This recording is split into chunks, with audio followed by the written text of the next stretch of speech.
direcionadas para os amigos e para a família do André Silva e do Diogo Jota. É inacreditável quando tu acordas e lês notícias como esta, mas a vida é mesmo assim. Por isso eu digo muitas vezes aos meus jogadores que nós devemos viver o aqui e o agora, desfrutar do momento, ser gratos, porque nunca sabemos o que é que nos traz o dia da manhã. E por isso mesmo queria mandar mais uma vez um profundo e sentido abraço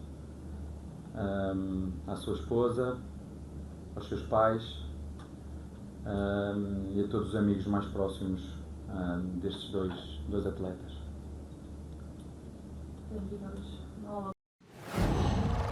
Wow.